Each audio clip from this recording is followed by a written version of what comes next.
Timbarura, yahora yabwiriwe ntajarabura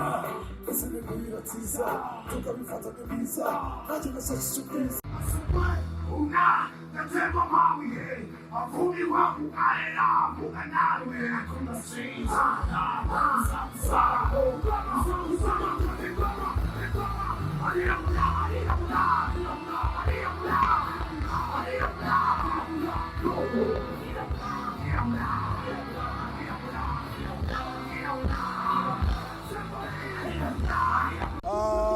navuga ko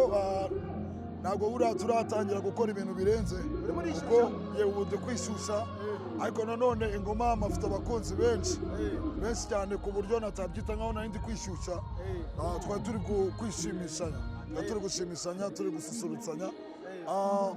ariko nyine ibisigaye biteye ubwoba ariko nyine ingoma bafite Kenya Trap Gang nini nk'uko mwayibonye iwana bampaye vibe nanjye mbahereza vibe muri make twahanye lumwe yes sir live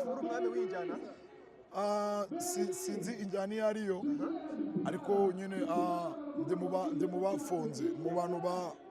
bakreye injyana ya Kenya Trap ni umupapa wanjye buriya nta rutugu rukura ngo rusumbe ijosi ni umupapa wanjye big time ni umupapa wanjye kuva kera kabisa mpamya ko ngiye kubyita inzozi byaba bimeze nk'aho ari mu bintu byo kurota inzozi zanjye ngewe akenshi na kenshi binsaba kuziharanira kubera nyine gushaka niko gushobora kuko time biba byaramfashe kugira nziharanire nizo zituma naheranwa n'agahinda mvuga ngo ni inzozi ni ibintu nkora ndi umuhinzi mwiza nasarurana neza ni ibintu binsaba guhinga mwita ku bihingwa byanjye ariyo music binyereka yuko Kenya Trap ewan nta gusaza nta gupfa ewan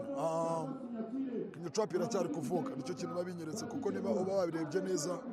abenshi abari urubyiruko abari abajeni bari kurangiza mu mashuri za segonderi beke n'abajene bashyushye muri make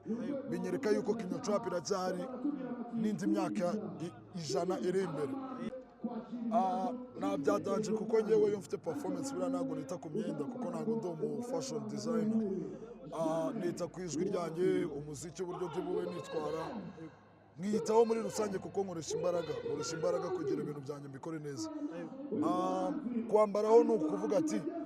najya imbere y'abafana nkaba nabunoje naho ubundi nabahenera mvuga ati reka nabahenera naho ubundi kwambara ntabwo mbikontaho cyane ahubwo nita nyine ku buzima bwanjye.